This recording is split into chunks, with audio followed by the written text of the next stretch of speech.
সবাইকে শুভ দুপুর। আজকে আমরা যে লেকচারটি দেখব সেটি হচ্ছে প্রোডাকশন প্ল্যানিং অ্যান্ড কন্ট্রোল। যে সাবজেক্টটি রয়েছে আমাদের, সেই প্রোডাকশন প্ল্যানিং অ্যান্ড কন্ট্রোলের production and productivity lecture. Lecture 2 গত ক্লাসে আমরা এই পিপিসি সম্পর্কে জেনেছিলাম, প্রোডাকশন প্ল্যানিং অ্যান্ড কন্ট্রোল কোথায় কি জন্য দরকার। তো সেটার ধারাবাহিকতায় আজকে প্রোডাকশন প্ল্যানিং অ্যান্ড কন্ট্রোলের প্রোডাকশন অ্যান্ড প্রোডাক্টিভিটি। তো এখানে তোমরা নিশ্চয়ই বুঝতে পারছো যে একটা ছবি এখানে দেওয়া আছে। কি দেওয়া আছে? লেবার অর্থাৎ ম্যান পাওয়ার, ক্যাপিটাল, এই সমস্ত অথবা অন্যান্য রিসোর্সেস দিয়ে আমরা কি দিচ্ছি? ইনপুটস দিচ্ছি। আমরা ছোটকালে ধান ভাঙা এখনো তো দেখি, যে ধান ভাঙা মেশিন দেখেছি না? সে মেশিন এইটা লাইক এরকম, যেখানে ধান দিলে সে ভেঙে সে চাল বের করে দিচ্ছে। হ্যাঁ, একই ঘটনা যে ম্যান মেশিন ম্যাটেরিয়াল, এই র ম্যাটেরিয়ালস, ইনপুট সবকিছু মিলিয়ে তারা কি করছে হলো যে প্রোডাক্টিভিটি অর্থাৎ প্রোডাকশনের মাধ্যমে, ট্রান্সফরমেশনের মাধ্যমে আউটপুট তৈরি করছে। আউটপুট হতে পারে ম্যাটেরিয়ালস, হতে পারে সার্ভিসেস, নো ম্যাটার। তাহলে আজকে পড়ার উদ্দেশ্য, পড়ার লেকচারের উদ্দেশ্যই কিন্তু আজকে হচ্ছে প্রোডাকশন কি এবং প্রোডাক্টিভিটি কি সেগুলো বোঝা এবং এগুলোর সাথে রিলেটেড যে টার্মস গুলি আছে সেগুলো সম্পর্কে জানা। তাহলে চলো শুরু করা যাক আমাদের আজকের lecture, production and productivity. First of all আমাদের জানা দরকার এই প্রোডাকশন কি। প্রোডাকশন কি? এমনিতে নরমালি আপনারা প্রোডাকশন বলতে কি বুঝি? নরমালি প্রোডাকশন বলতে আমরা বুঝি যে আমাদের যে সমস্ত ম্যাটেরিয়াল, র ম্যাটেরিয়াল আছে সেগুলোর অ্যাসেম্বলি করে মেশিনের মাধ্যমে, প্রসেসের মাধ্যমে নতুন একটা প্রোডাক্ট তৈরি করা অথবা সার্ভিস তৈরি করা, তাই না? সেটাই কিন্তু আমরা বুঝি। তো প্রোডাকশন বলা হচ্ছে, production is any process or procedure, যেটা প্রসেস বা প্রসিডিউর যেটাই বলি কেন, শব্দগত পার্থক্য, developed to transform A set of inputs. কি করবে? ডেভেলপ করবে, ট্রান্সফর্ম করবে এ সেট অফ ইনপুটস, অনেকগুলো ইনপুটস, একটা ইনপুটস না, লাইক ম্যান, যারা কাজ করবে, next materials, capital, information and energy two specific set of outputs like finish products and services, এবং আউটপুট প্রোডাক্টে পরিণত করবে। তাহলে কি হচ্ছে যে ইনপুট এবং আউটপুট মাঝখানে শব্দটা হচ্ছে ট্রান্সফরমেশন। তাহলে আমরা কি দিচ্ছি? Man, machine, material, capital, information, energy সবকিছু দিয়ে আমরা কি করছি? আর প্রোডাক্ট তৈরি করছি, তাই না?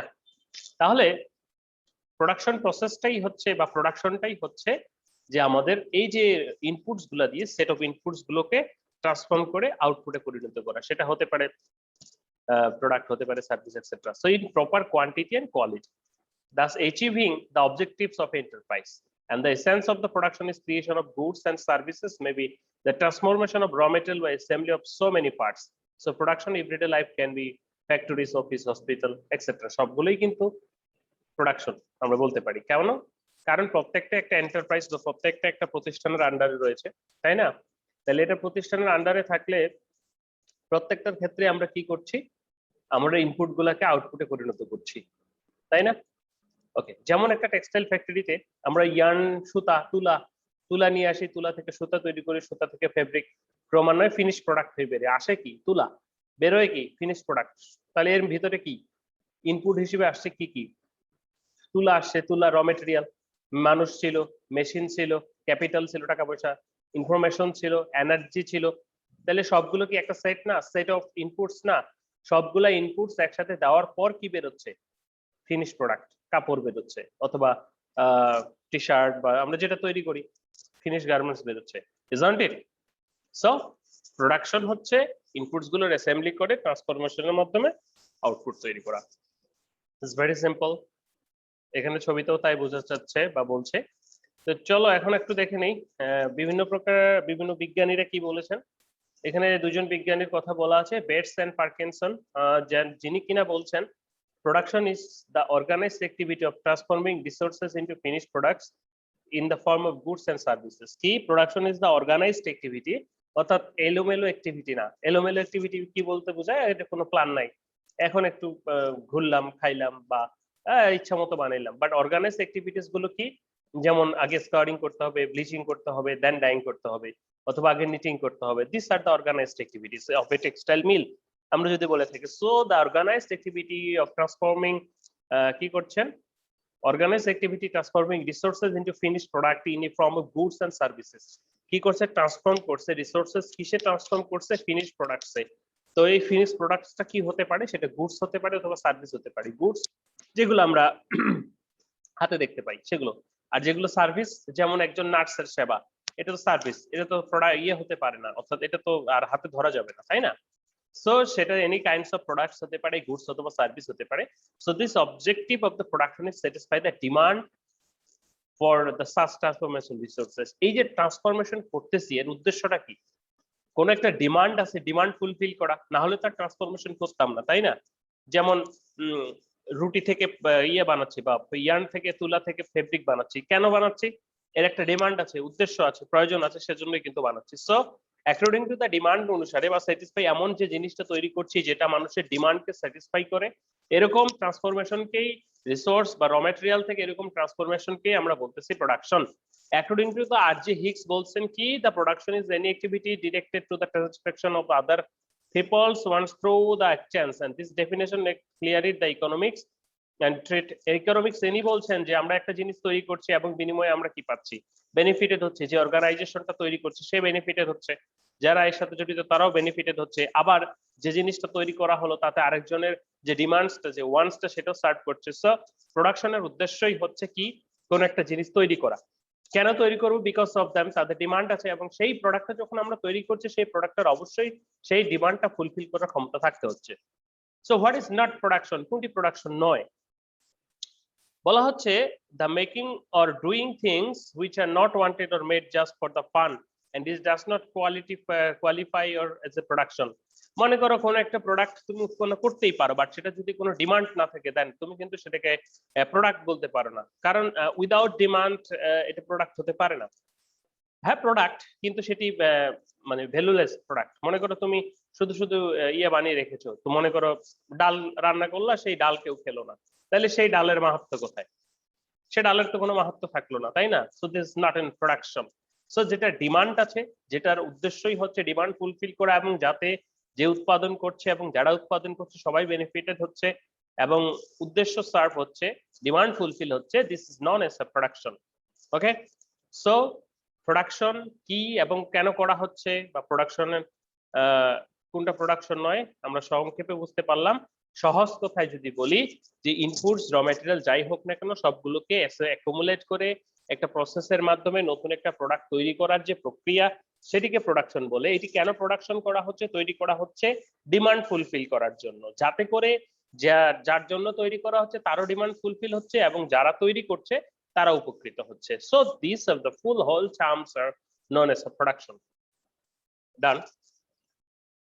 তো production system, this is very common, এতক্ষণ ধরে কথা বলছিলাম প্রোডাকশন সিস্টেম সম্পর্কে। বলা হচ্ছে যে কি বলা হচ্ছে, the production system is basically concerned with tracking the inputs, capital, labor, orders and materials using the first transformation method satisfy the order, and therefore the corresponding outputs are ins product, job satisfaction, customer satisfaction and profit. Definitely these terms are much more important, job satisfaction, customer satisfaction and profit. Okay, তাহলে একটা প্রোডাকশনে আমি কেন যাব? আমার যখন demand আসবে, আমি তখনই না প্রোডাকশনে যাব, তাই না? ডিমান্ড ছাড়া কি প্রোডাকশনে যাব? তোমার কাছে অর্ডার নাই, তাহলে তুমি প্রোডাকশনে যাবা না। তোমার কাছে অর্ডার আসতে হবে প্রথমে, অর্ডার আসলে then you have to analyse that তুমি কি দিয়ে কি তৈরি করবা। যখন অ্যানালাইজ হবে তার সাথে সেটার জন্য আমাদের কি লাগবে? ক্যাপিটাল লাগবে। ওই যে র ম্যাটেরিয়াল কিনতে ক্যাপিটাল লাগবে, র ম্যাটেরিয়াল লাগবে, মেশিন লাগবে, তারপর হচ্ছে যে লেবার লাগবে, তারপর হচ্ছে যে প্রোডাকশন ফ্যাসিলিটিস যেগুলো আছে সেটি লাগবে। ঠিক আছে, সবকিছু মিলে কি হচ্ছে তাহলে? ক্যাপিটাল, র ম্যাটেরিয়াল, মেশিন, লেবার, তারপর হচ্ছে ফ্যাসিলিটিস, এগুলো হচ্ছে সেট অফ ইনপুটস। এই সেট অফ ইনপুটস কি হচ্ছে? ট্রান্সফর্ম হয়ে প্রোডাকশনে যাচ্ছে। প্রোডাকশন প্রসেসের মাধ্যমে কি হচ্ছে? কি তৈরি করছে? Production of goods, customer satisfaction, job satisfaction, profit ইত্যাদি তৈরি করছে। গুডস তৈরি করছে, যেটা কি করছে, অথবা সার্ভিস তৈরি করছে, যেটা কি করছে? কাস্টমারের ডিমান্ড ফুলফিল করছে, এবং একই সাথে প্রফিট করছে, যে বেনিফিশিয়ারি প্রতিষ্ঠান তার সেই প্রফিট জব স্যাটিসফ্যাকশন দিচ্ছে। সো দিস ডিমান্ড হলে তারপর র material, set of inputs, transforming, then it is turned into production. Okay, then it's constant. ওকে, হয়ে গেল। এখন এর সম্মুখে কিছু বাধা রয়েছে।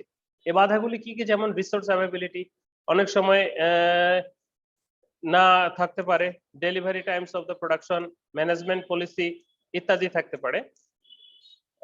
এক মিনিট, সরি, একটা minute, just a minute, hold please.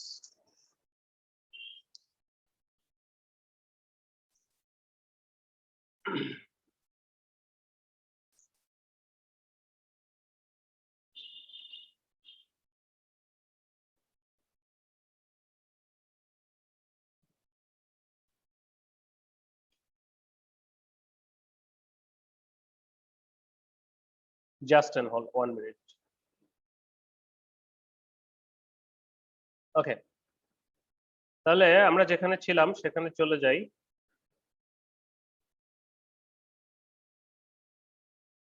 ওকে, এখানে আমরা ছিলাম যে বিষয়টা হচ্ছে আমাদের যে প্রথা হলো যে এর কিছু বাধা রয়েছে, যেমন রিসোর্স অ্যাভেলেবিলিটি, সেটি থাকতেও পারে নাও থাকতে পারে। সো এটা একটি বাধা গুড প্রোডাক্ট তৈরি করতে বা প্রোডাক্ট তৈরি। Delivery times for the products, this are another important things. And management policy, যারা ম্যানেজমেন্টে রয়েছে তাদের বিভিন্ন জনের বিভিন্ন রকম পলিসি রয়েছে। কেউ ঈদ বোনাস দেয়, কেউ দেয় না। হ্যাঁ, কাস্টমার স্যাটিসফ্যাকশন অনেক সময় হয়, অনেক সময় হয় না, ইত্যাদি। So this are the production system set of inputs transform into the product, goods, customer ইত্যাদি। তাহলে প্রোডাকশন সিস্টেম আমরা বুঝেছি নিশ্চয়ই। ওকে, তারপরে হচ্ছে যে টাইপস অফ প্রোডাকশন। এখন একটু আমরা ক্লাসিফিকেশন বা ক্লাসিফাই করি টাইপস অফ প্রোডাকশন গুলি কিরকম। যেমন primary production, secondary production, tertiary production. So first of all the primary production. Primary production কি? প্রাইমারি প্রোডাকশন কাকে বলছি আমরা? বলা হচ্ছে primary production is carried out by extractive industry like agriculture, forestry, fishing, mining, oil extraction, etc. These industries are engaged in such activities in extracting the gifts of nature of the earth's surface, from the veins of the earth's surface, from the oceans. তো দেখো তো, primary production যেটি, সেটিকে কি বলা হচ্ছে? যে primary production হলো সেটি এক্সট্রাকশন বলা হচ্ছে, তাই না? যে আমাদের প্রকৃতিতে যে সমস্ত ন্যাচারাল রিসোর্স রয়েছে সেগুলাকে আহরণ করাই হচ্ছে প্রাইমারি প্রোডাকশন। যেমন সেটা হতে পারে সুন্দরবনে মধু আছে, মধুর চাক মধু আহরণ, সেটা primary extraction. Agriculture, forestry, fishing, খালে মাছ আছে, মাছ ধরা, অর্থাৎ ন্যাচারাল রিসোর্স গুলো আছে সেগুলোকে এক্সট্রাকশন বা করাই হচ্ছে কিন্তু আমার প্রাইমারি প্রোডাকশন। ঠিক আছে? অর্থাৎ এটার কোনো ট্রান্সফরমেশন নাই, প্রকৃতিতে আছে সেখান থেকে নেওয়া। সেকেন্ডারি যে প্রোডাকশন গুলো, তাহলে আমরা প্রাইমারি ভাবে প্রকৃতিতে যে প্রোডাক্ট গুলি পেলাম, যে ইয়েগুলি পেলাম, অর্থাৎ রিসোর্স গুলি পেলাম বা র ম্যাটেরিয়াল গুলি পেলাম, সেগুলোকে ট্রান্সফর্মিং করে নিউ প্রোডাক্ট তৈরি করাই হচ্ছে সেকেন্ডারি প্রোডাকশন। অর্থাৎ প্রকৃতি থেকে প্রাপ্ত উপাদানগুলোকে যখন ট্রান্সফর্মের মাধ্যমে নতুন প্রোডাক্ট তৈরি করছি, যেমন উদাহরণস্বরূপ একজন কৃষক গম উৎপাদন করে, গম হচ্ছে প্রকৃতি থেকে পাওয়া যায়, তাহলে সেটি প্রাইমারি প্রোডাকশন। এইবার গমকে যখন ভেঙে আমি রুটি তৈরি করছি বা ব্রেড তৈরি করছি বা কেক তৈরি করছি, তখন কিন্তু সেটাকে আমি বলতেছি সেকেন্ডারি প্রোডাকশন। কারণ কি? কারণটা হচ্ছে স্টাক করে সেটাকে কিন্তু আমি আবার ট্রান্সফর্ম করছি, তাই না? So this includes the production, manufacturing industry, যেমন training, semi finished and finished good, raw material, intermediate, conversion of flour into bread or iron into finished steel. আমরা আকরিক যেটা পাই সেটা যখন গুহা থেকে বের করে নিয়ে আসবো সেটা হচ্ছে এক্সট্রাকশন। যেমন বড় পুকুরিয়া কয়লা খনি থেকে যে কয়লা উত্তোলন করি সেটা এক্সট্রাকশন, এবং এই কয়লা দিয়ে যখন তাপবিদ্যুৎ কেন্দ্র চালাচ্ছি তখন এটি হচ্ছে transformation. Okay, so it is secondary production. These are generally described manufacturing and construction industry, cars, finishing, etc. So secondary production আমরা নিশ্চয়ই বুঝেছি। এবার আসে টারশিয়ারি প্রোডাকশনের ক্ষেত্রে। তো এখন এই যে প্রাইমারি এবং সেকেন্ডারি প্রোডাকশন হলো, এই প্রাইমারি সেকেন্ডারি প্রোডাকশনের জন্য এই যে জিনিস তুমি রুটি বানাইলা, ব্রেড বানাইলো, এই ব্রেডটা তো কনজিউমারের কাছে পৌঁছাতে হবে, তাই না? তাহলে এইটা কনজিউমারের পৌঁছাতে হলে তোমার কি সাপ্লায়ার লাগবে। তাহলে এখানেও কিন্তু সেবার, এই যে টারশিয়ারি প্রোডাকশনটা মূলত সেবা বা সার্ভিসেস।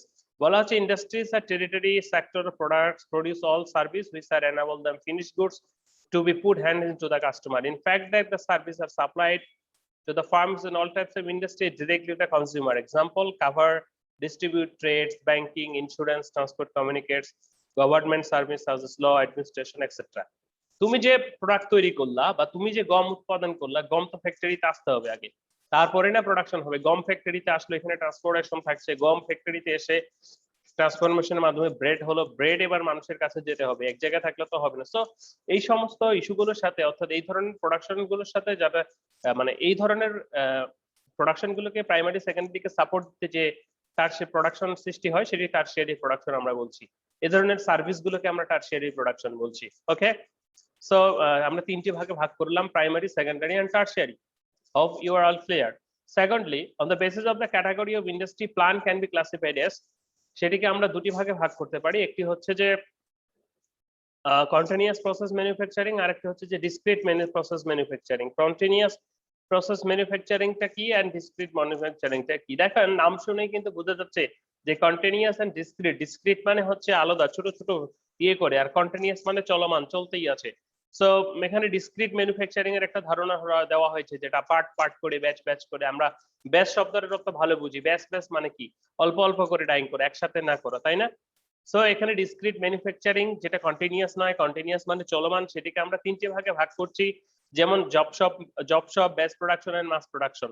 এগুলো ডিটেইলস আমরা যাব। তো আমরা পরে লেকচারে দেখি, পরে স্লাইডে দেখি কন্টিনিউয়াস প্রসেস অফ ম্যানুফ্যাকচারিং। তাহলে কন্টিনিউয়াস শব্দটা দিয়ে আমরা বুঝতেছি যে এটা চলতেই থাকবে, তাই না? বলা আছে continuous process of industry involve by continuous production of product often using chemical rather than physical or chemical means, production facilities are arranged।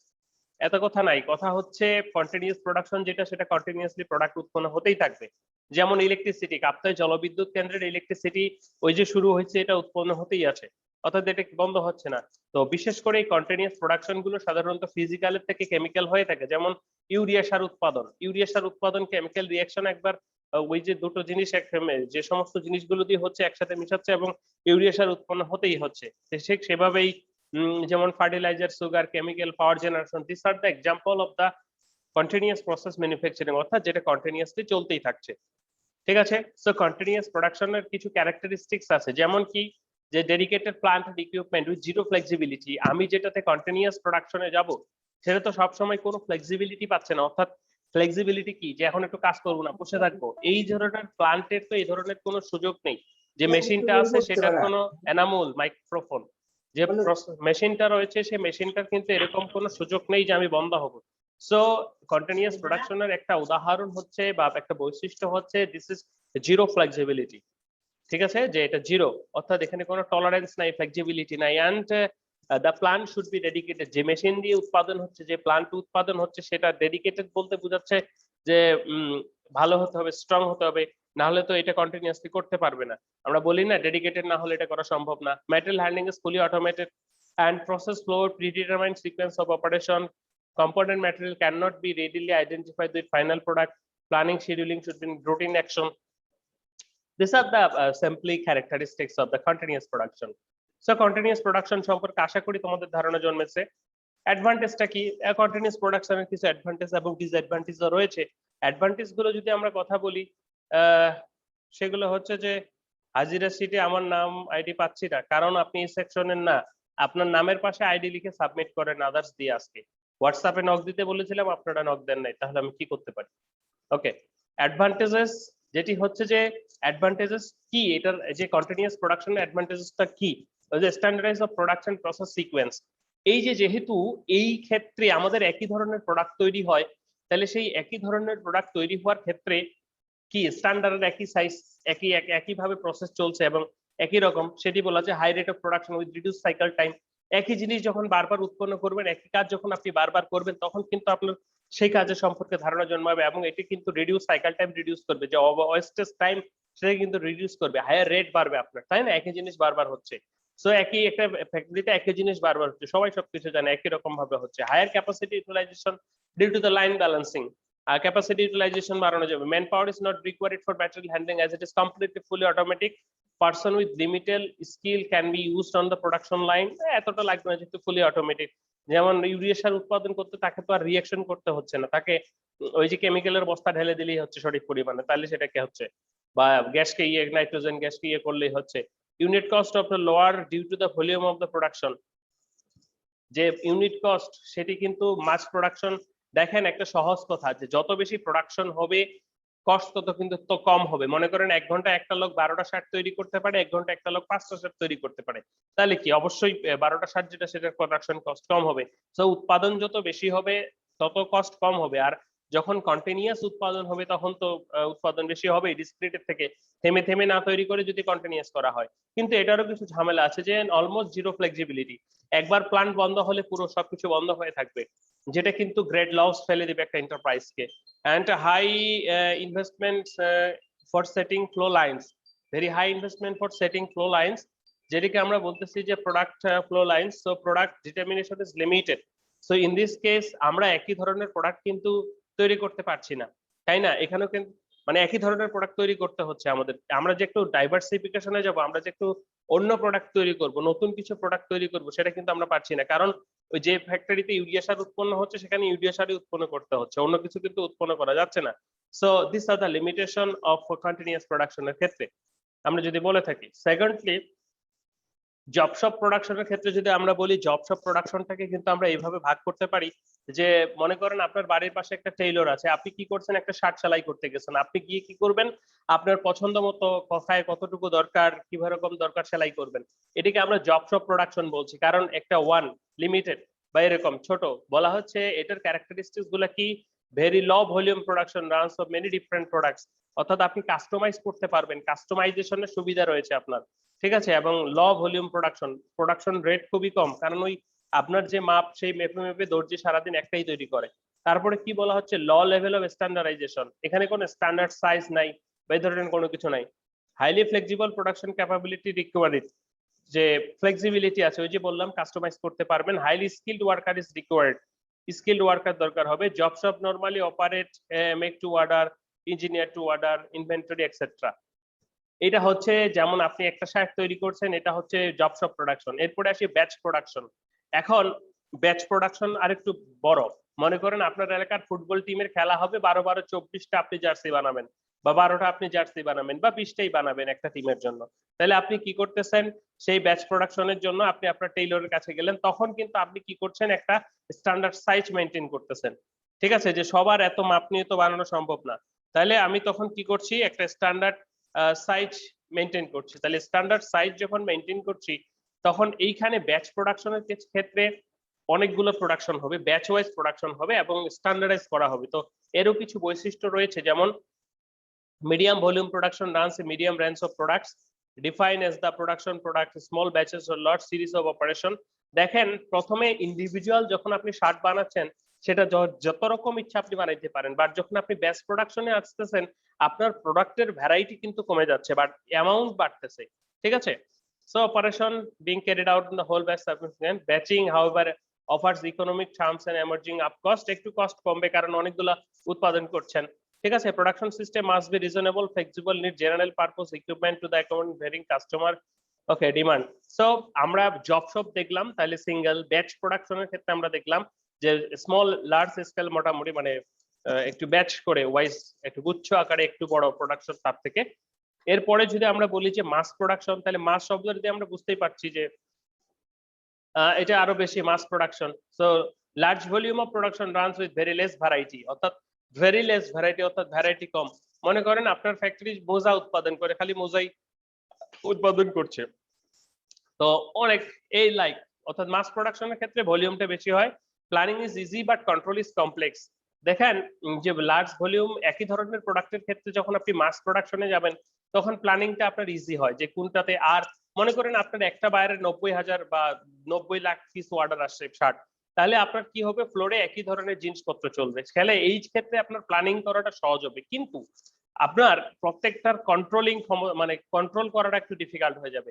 But যখন আপনার ব্যাচ প্রোডাকশনে যাবেন তখন কিন্তু, বা জব শপ প্রোডাকশনে যাবেন, সেই ক্ষেত্রে কিন্তু আপনার প্ল্যানিংটা এত ইজি না। মনে করেন আপনার কাছে 10টা বায়ারের 90 লাখ শার্ট আসছে, সেই ক্ষেত্রে কিন্তু আপনার কমপ্লেক্সিটি বেড়ে যাবে, ঠিক আছে। সো সেই ক্ষেত্রে প্রোডাকশনও কমে যাবে। প্রোডাক্ট হাইলি স্ট্যান্ডার্ডাইজ, এই ক্ষেত্রে প্রোডাক্টের হওয়ার সম্ভাবনা মানে স্ট্যান্ডার্ডাইজ থাকবে সবগুলা, যেমন এম তে এমই।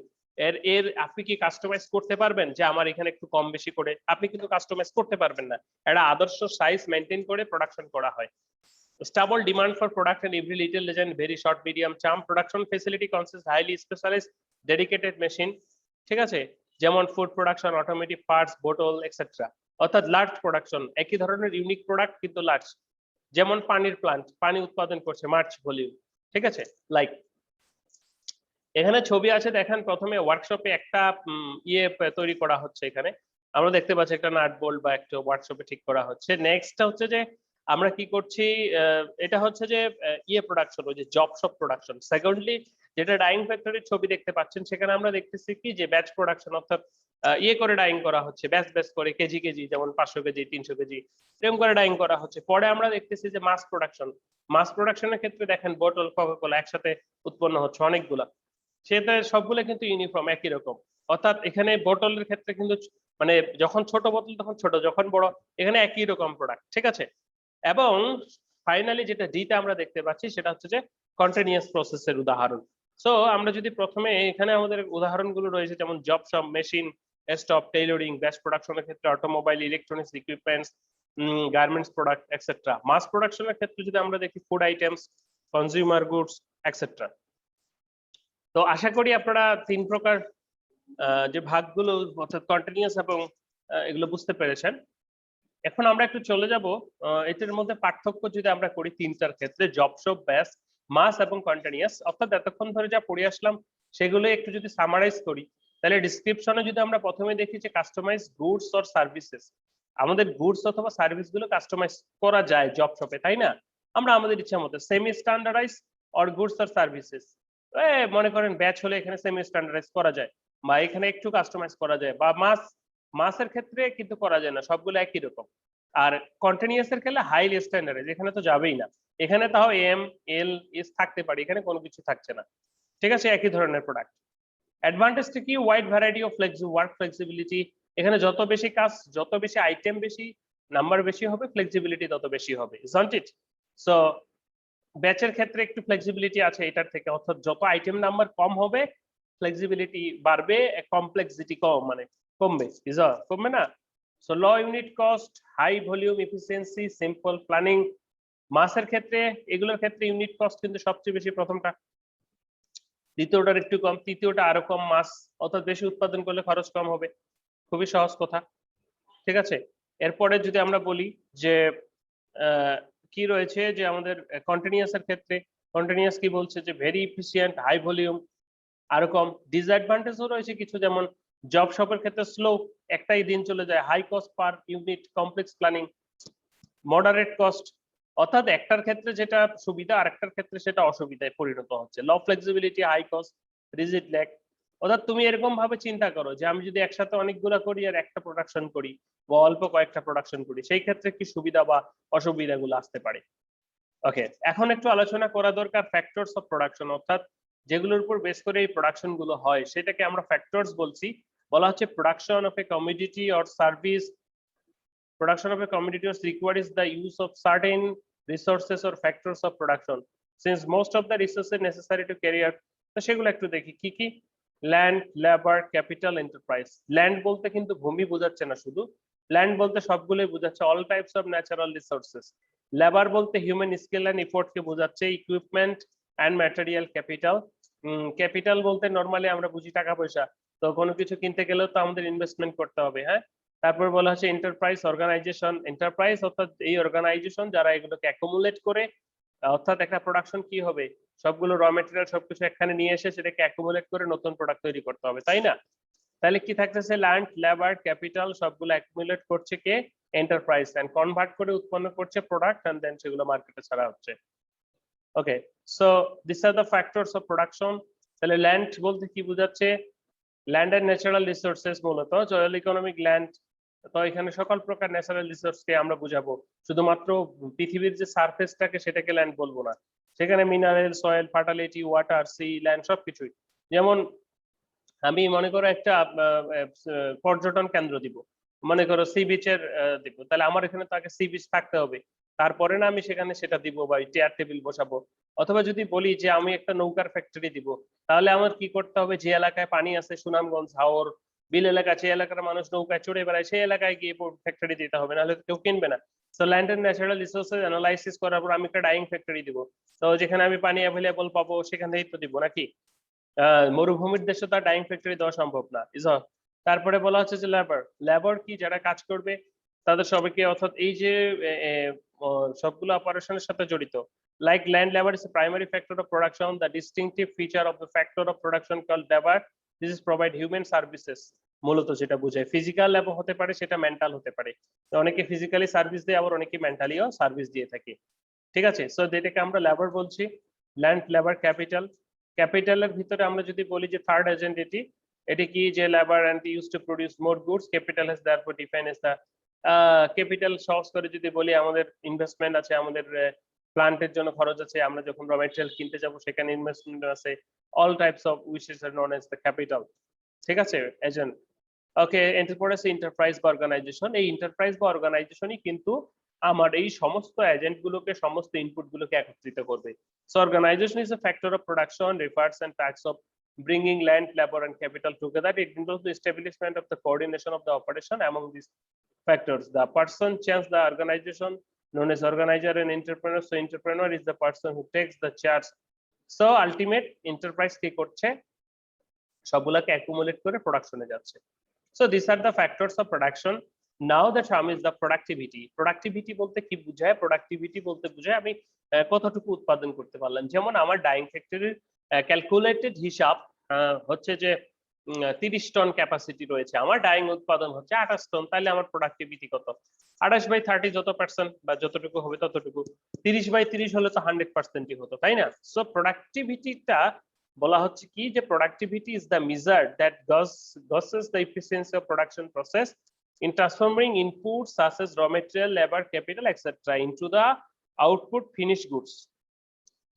কতটুকু র ম্যাটেরিয়াল দিলাম, ম্যাটেরিয়াল ট্রান্সফার করে কতটুকু, মনে করো 1 কেজি আটা থেকে 5টা রুটি বানাবো, 1 কেজি আটা থেকে 10টা রুটি বানালাম। সো এখানে প্রোডাক্টিভিটি কোথায় বেশি, অর্থাৎ কতগুলো ইনপুট ম্যাটেরিয়াল দিয়ে কতটুকু আউটপুট ম্যাটেরিয়াল পেলাম। সো সেটাই আমরা বোঝাচ্ছি। Okay, so productivity can be defined as the economic measure of output per unit input, and inputs are generally include labour, capital, সবগুলোই কিন্তু হতে পারে। দেখো, তো আমরা এখন এটাকে ক্যালকুলেট কিভাবে করতে পারি, যখন আমরা রেশিও করব তখন তো অবশ্যই দুটোর ভ্যালু একই রকম হবে। এটা যদি টাকার অর্থে হয় তাহলে টাকার অর্থে, তাহলে ইনপুট ম্যাটেরিয়াল গুলো যদি আমরা টাকার অর্থে চিন্তা করি, তাহলে ম্যান, মেশিন, ম্যাটেরিয়াল এবং একই সাথে র ম্যাটেরিয়াল কস্ট এবং যে প্রোডাক্টটা উৎপন্ন হলো সেই প্রোডাক্টের যে কস্ট, তাহলে সেটার সাথে কম্পেয়ার করতে হবে আমাদেরকে, যে কি পরিমাণ আমাদের হলো। ঠিক আছে, যে বেনিফিটেড হলাম কিনা বা প্রোডাক্টিভিটি কতখানি হলো। সো প্রোডাক্টিভিটি ইনক্রিজ হয়ে যে আউটপুট বাই ইনপুট, তাহলে আমরা আউটপুট কতটুকু পেলাম এবং ইনপুট কতটুকু দিয়েছি, এই দুটো রেশিও থেকে আমরা বলছি productivity. Now the term is the efficiency and effectiveness. What do you mean by efficiency and effectiveness? Effectiveness এবং এফিসিয়েন্সি দুটো আলাদা কথা। এফিসিয়েন্সি হচ্ছে মেজারেবল কনসেপ্ট, আর ইফেক্টিভনেস মেজার করা যায় না, বোঝা যায় যে ও কাজটা ইফেক্টিভলি করছে। ও যে কাজটা ইফেক্টিভলি করছে সেটা তুমি কিভাবে বুঝবা? আর ইফিসিয়েন্সি বলতে যেটা বোঝায় একটা মেশিন কি পরিমাণ দক্ষতাকে আমরা বুঝাবো। So measurable concept quantitatively determined by the ratio of actual output to the calculated output expressed as percentage. যেটা বললাম যে 30 টন ক্যালকুলেটেড আটা ডাইং হয় 28 টন, তাহলে ইফিসিয়েন্সি আমরা এখান থেকে বের করতে পারবো 28/30 × 100। কিন্তু ইফেক্টিভনেস এর ক্ষেত্রে সেটা সম্ভব নয়। ইফেক্টিভনেস যে সে কাজটা ঠিকমতো করছে কিনা সেটা একটা কোয়ালিটেটিভ টার্ম। বলা হচ্ছে effectiveness is relatively work non quantitative concept mainly concerned with achieving objectives, উদ্দেশ্য অ্যাচিভ করতে পারছি কিনা সেটাই হচ্ছে কথা। So effectiveness also implies the wisely use resources in contrast with efficiency. Effectiveness determine without reference cost. So efficiency এবং effectiveness এর মধ্যে পার্থক্যই হচ্ছে ইফিসিয়েন্সি হলো কত দ্রুত কাজগুলো কত করতে পারছে কতটুকু, আর ইফেক্টিভলি হচ্ছে কত ভালোভাবে করতে পারছে, অর্থাৎ মন দিয়ে করছে কিনা, সেটা হচ্ছে ইফেক্টিভনেস। তো যাই হোক, এখানে একটা পার্থক্য দেওয়া আছে প্রোডাক্টিভিটি, ইফিসিয়েন্সি, ইফেক্টিভনেস তিনটার। তো প্রোডাক্টিভিটি তো আমরা জানি কি, যে generally regard as measure of outputs divided by input, তাই না? যে ডিভাইডে আউটপুট বাই ইনপুট, কতটুকু আউটপুট দিয়ে কতটুকু ইনপুট, কতটুকু ইনপুট দিয়ে কতটুকু আউটপুট হলো। ইফিসিয়েন্সি বলতে যেটা বোঝাচ্ছে যে কতটুকু করা হলো, গেটিং দ্য ম্যাক্সিমাম আউটপুট, সেটাকে আমরা ইফিসিয়েন্সি বলছি। আর ইফেক্টিভনেস বলতে বোঝাচ্ছে যে doing the right things, it cons measure the actual output, the desired output. কতটুকু মানে কতটুকু ইচ্ছা ছিল আর কতটুকু পেলাম, আর ডিজায়ার্ড আমাদের একটা এক্সপেকটেশন থাকে না, ওই এক্সপেকটেশন আর কি ইফেক্টিভনেস। বলা আছে actual output means the desired output, আমাদের যে এক্সপেকটেশন সেটা। আরো 1 মিনিট আছে, কেটে যাবে, আবার জয়েন করবা। আরো কিছু কম্পারিজন রয়েছে এখানে, যেমন productivity output input actual production, no such relation. Productivity includes creating mission segment goals values etc. Operatic efficiency about focusing the process, effectiveness the end goal, productivity maximizing, অর্থাৎ think about it first, যে productivity efficiency and effectiveness, productivity transformation করব, efficiency কত বেশি করতে পারছি, and effectiveness কত verb adverb আমরা বলতে পারি কত ভালোভাবে করতে পারছি।